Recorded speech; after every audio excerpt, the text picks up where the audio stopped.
Oke, Assalamualaikum warahmatullahi wabarakatuh. Ketemu lagi di channel YouTube Yuniati Ruang Dosen. Mari kita lanjutkan kelanjutan materi tentang PSAP 01 dari sesi 1 di video yang sebelumnya. Baiklah, di sini saya akan share terlebih dahulu untuk materinya ya. Jadi kita melanjutkan.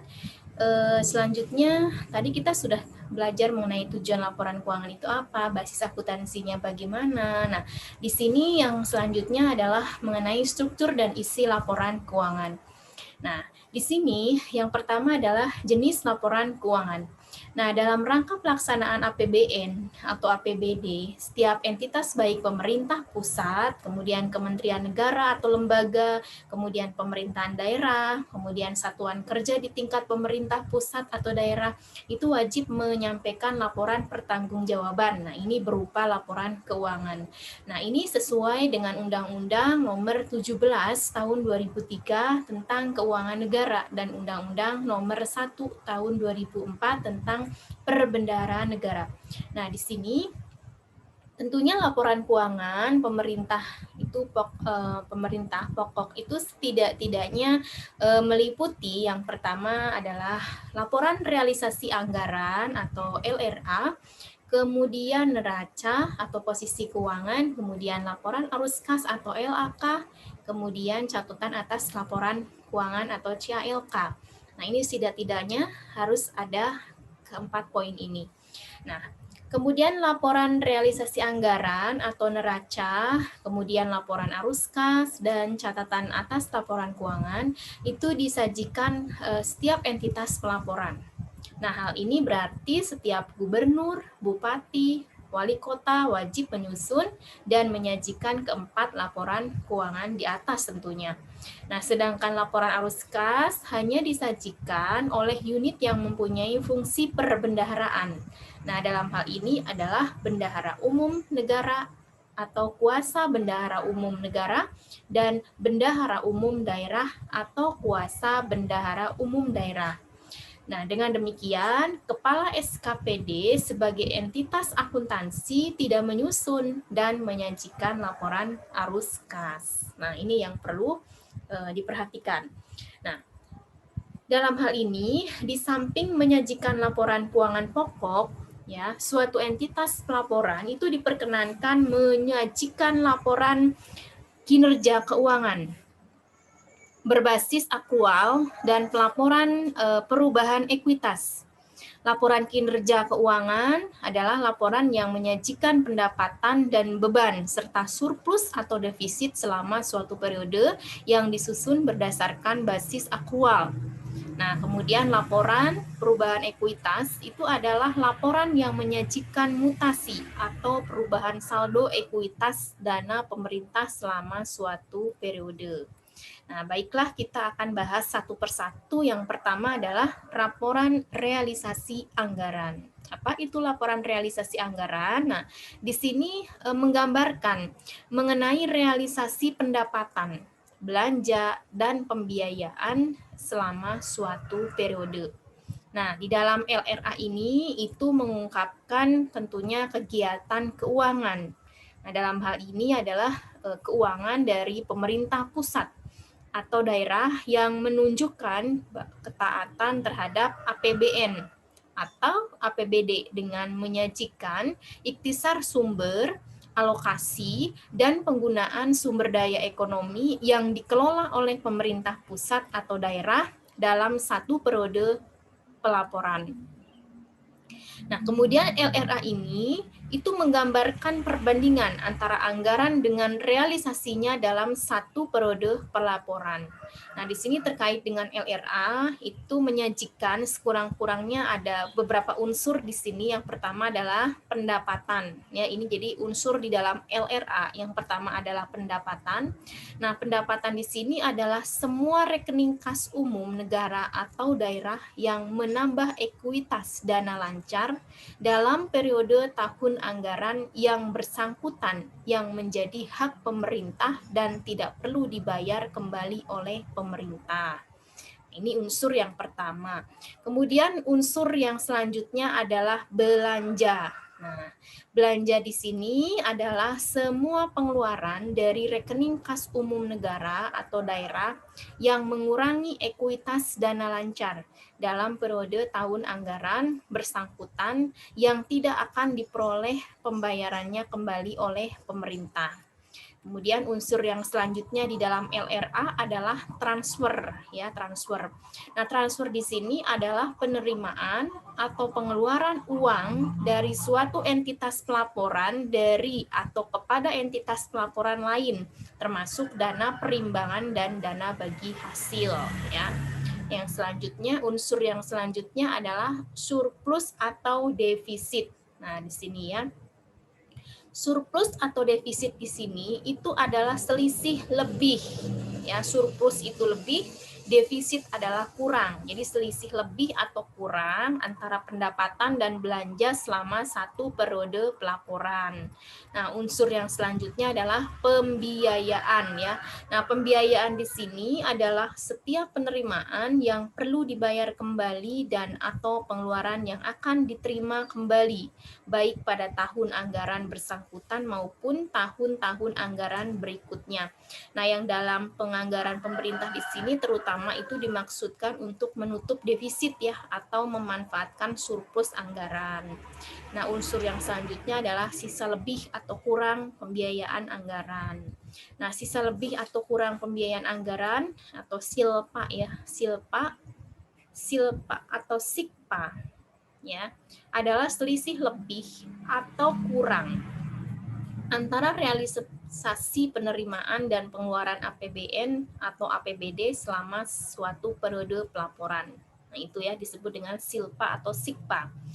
Nah, unsur-unsur dari LRA itu dapat digambarkan ya dengan tabel. Nah, di sini ya ada pendapatan, kemudian belanja, transfer ya, kemudian nanti akan ada muncul surplus atau defisit adalah dari pendapatan ya. Jadi belanja dan transfer ditambahkan semua ya, kemudian nanti pendapatan dikurangi dengan total belanja dan transfer, nanti akan muncul surplus atau defisit. Maksudnya lebih atau kurang. Nah, baru nanti ada pembiayaan neto. Nah, setelah pembiayaan neto, nanti untuk mencari sisa lebih atau kurang pembiayaan anggaran adalah ya surplus atau defisitnya berapa ya, kemudian dikurangi dengan pembiayaan atau neto. Nah, di sini ya. Akuntansi LRA, laporan realisasi anggaran ini lebih detail itu nanti akan diatur ya di dalam PSAP nomor 02 tentang laporan realisasi anggaran. Nah, jadi nanti setelah PSAP 01 kita akan melanjutkan di PSAP nomor 2. Nah, nomor 2 ini adalah tentang laporan realisasi anggaran. Jadi akan dibahas detail khusus mengenai LRA. Nah, tadi kita lanjutkan yang pertama tadi sudah ya mengenai unsur-unsur yang ada di laporan keuangan tadi. Yang pertama itu adalah LRA, kemudian yang kedua adalah neraca ya, neraca. Nah, kita tahu bahwa neraca ini menggambarkan posisi keuangan suatu entitas pelaporan mengenai aset ya. Di neraca itu kan ada aset, kemudian kewajiban dan ekuitas dana tentunya pada tanggal tertentu. Nah, mengenai neraca ini nanti kita akan bahas detail dalam bab 3 modul ini ya. Nah, kemudian yang selanjutnya adalah laporan arus kas. Ya, tadi pertama LRA, kedua neraca, kemudian yang ketiga adalah laporan arus kas. Nah, laporan arus kas di sini atau kita sebut dengan LAK itu adalah laporan yang menyajikan informasi mengenai sumber, kemudian penggunaan, kemudian perubahan kas dan setara kas selama satu periode akuntansi, dan saldo kas dan setara kas pada tanggal pelaporan.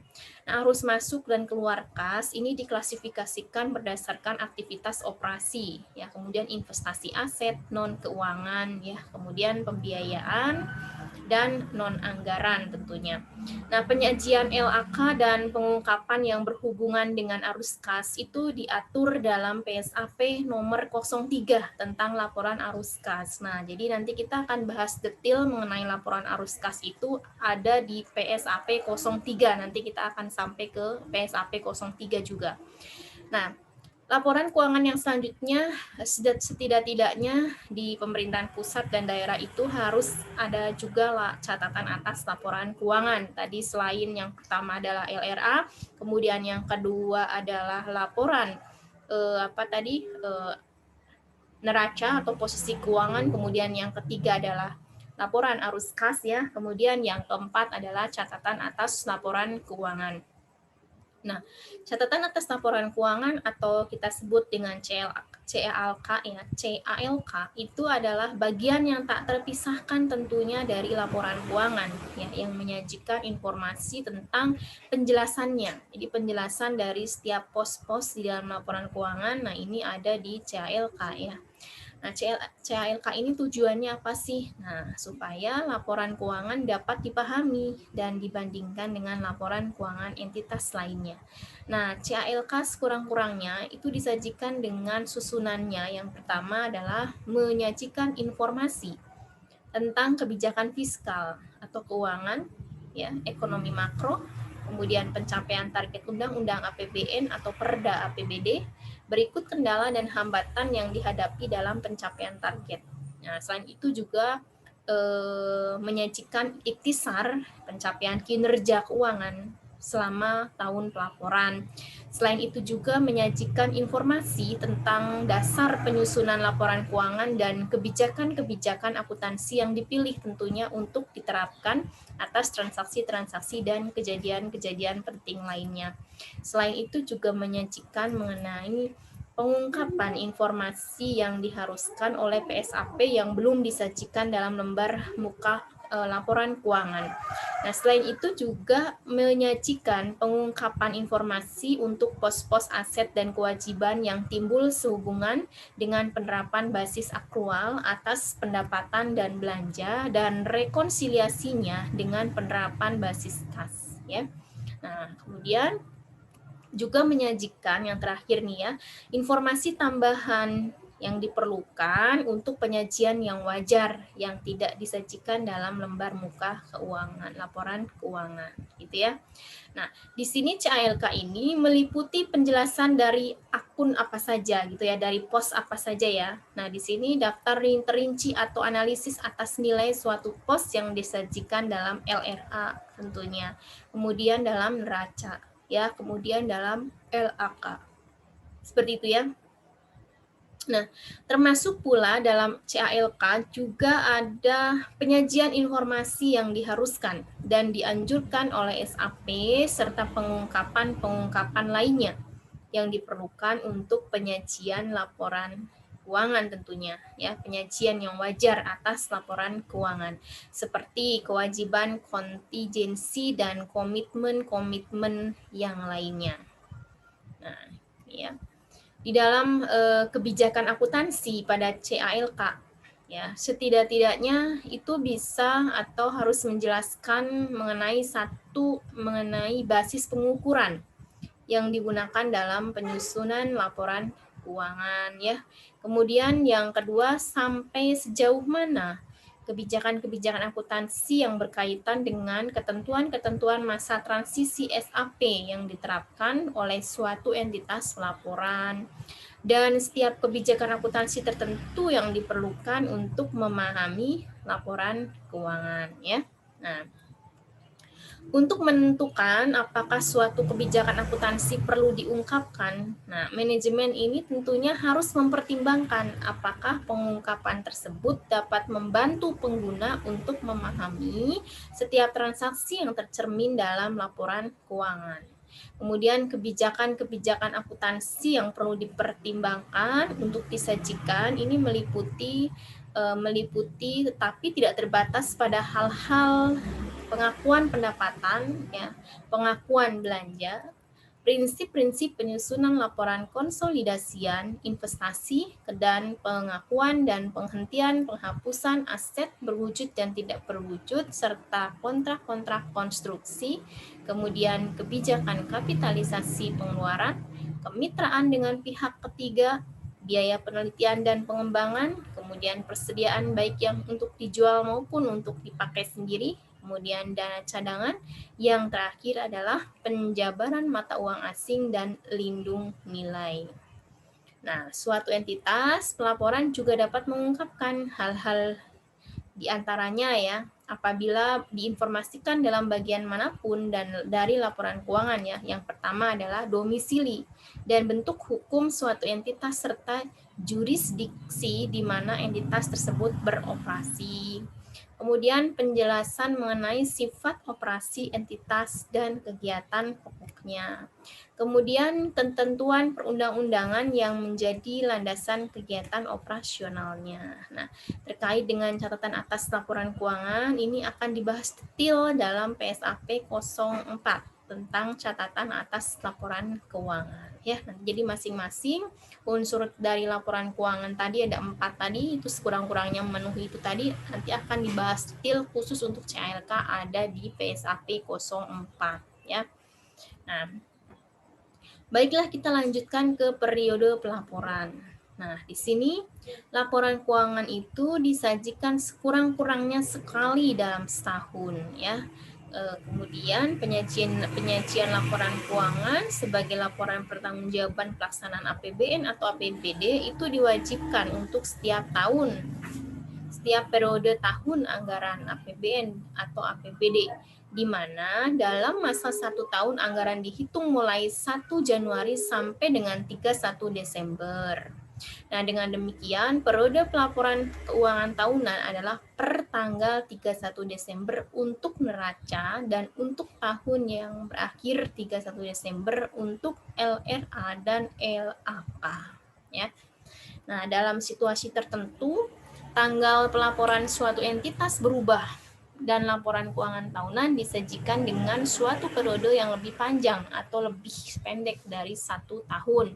Misalnya ini sehubungan dengan adanya perubahan tahun anggaran. Contoh selanjutnya adalah dalam masa transisi dari akuntansi berbasis kas ke akruat. Suatu entitas pelaporan mengubah tanggal pelaporan entitas akuntansi yang berada dalam entitas pelaporan itu untuk memungkinkan penyusunan laporan keuangan konsolidasian. Jadi dalam kondisi seperti itu, entitas pelaporan harus mengungkapkan informasi mengenai alasan menggunakan periode pelaporan tidak 1 tahun dan fakta bahwa jumlah-jumlah komparatif untuk laporan keuangan tertentu seperti arus kas dan catatan-catatan terkait tidak dapat diperbandingkan ya. Nah, di sini sesuai dengan Undang-Undang Nomor 17 Tahun 2003 tentang Keuangan Negara bahwa batas waktu penyampaian laporan keuangan sebagai laporan pertanggungjawaban pelaksanaan APBN atau APBD selambat-lambatnya 6 bulan setelah berakhirnya tahun anggaran. Dengan demikian, penggunaan laporan keuangan tersebut berkurang bila mana laporan tidak tersedia bagi pengguna dalam satu periode tertentu setelah tanggal pelaporan. Ya, kemudian faktor-faktor yang dihadapi seperti kompleksitas operasi suatu entitas pelaporan bukan merupakan alasan yang cukup atas kegagalan dan pelaporan yang tepat waktu ya.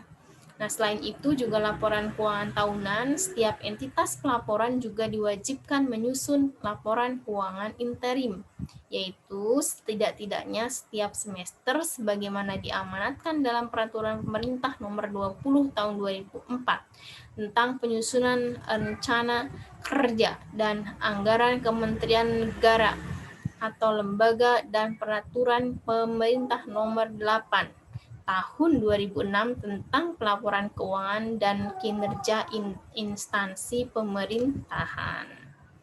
Ya. Nah, itu. Nah, selanjutnya kita akan bahas mengenai hubungan antara komponen laporan keuangan. Nah, di sini pos-pos yang terdapat dalam masing-masing laporan keuangan adalah saling terkait satu sama lain. Misalkan, laporan realisasi anggaran itu dengan laporan arus kas, ya. Nah, di sini bahwa pos-pos pendapatan belanja dan pembiayaan yang disajikan dalam laporan realisasi anggaran atau LRA pada dasarnya sama dengan pos-pos yang disajikan dalam laporan arus kas. Karena apa? Karena laporan realisasi anggaran disusun berdasarkan basis kas, ya, berdasarkan basis kas. Nah, perbedaan utama antara LRA dan LRA ya dan LAK adalah disajikannya transaksi non-anggaran di LAK tetapi tidak disajikan di LRA. Nah, di samping itu juga terdapat perbedaan klasifikasi anggaran karena perbedaan tujuan pelaporannya, ya. Itu. Kemudian yang selanjutnya adalah laporan realisasi anggaran dengan neraca. Ya. Keterkaitan antara laporan realisasi anggaran dengan neraca adalah dalam perhitungan saldo sisa lebih atau kurang, ya ini ada pembiayaan anggaran silpa atau sikpa dalam laporan realisasi anggaran yang merupakan selisih antara surplus atau defisit dan total pembayaran akan dimasukkan pada perkiraan. Nah, sisa lebih atau kurang pembiayaan anggaran, sisa lebih atau kurang pembiayaan anggaran dalam neraca tersebut merupakan akumulasi silpa atau sikpa dalam LRA dan tahun-tahun sebelumnya. Kemudian neraca dalam laporan arus kas. Nah, keterkaitan antara neraca dan LAK adalah dalam penyajian saldo kas. Selisih antara saldo awal dan akhir selisih antara saldo awal dan akhir kas di bendahara umum negara atau kas di kas daerah dalam neraca merupakan kenaikan atau penurunan kas sebagaimana yang disajikan dalam LAK. Ya, dengan kata lain bahwa selisih saldo awal dan saldo akhir kas di kas daerah dapat dalam neraca harus sama dengan kenaikan atau penurunan kas dalam laporan tentunya dalam laporan keuangan. Nah, selain itu saldo akhir kas di daerah ke daerah ya dalam neraca saldo akhir kas di kas daerah dalam neraca harus sama dengan saldo akhir kas di kas umum negara ya atau daerah dan dalam laporan arus kas ya. Kemudian yang selanjutnya adalah mengenai catatan atas laporan keuangan dengan laporan realisasi anggaran neraca dan laporan arus kas. Nah, catatan atas laporan keuangan atau CALK merupakan bagian yang tidak terpisahkan dalam LRA. Ya, neraca dan LAK. Neraca dan LAK karena CALK menjelaskan, mengungkapkan lebih rinci atas pos-pos dalam LRA neraca dan LAK tersebut. Nah, selanjutnya kita akan lanjut mengenai neraca. Nah, ya, sebelum kita lanjut di neraca, ya, baiklah, Ibu akan tutup terlebih dahulu untuk sesi kedua. Di pertemuan kedua, kita akan kembali di pembahasan selanjutnya tentang neraca supaya kita akan lebih memahami dan nanti bisa mengimplementasikan dengan baik. Ibu tutup dulu terlebih dahulu. Wassalamualaikum warahmatullahi wabarakatuh.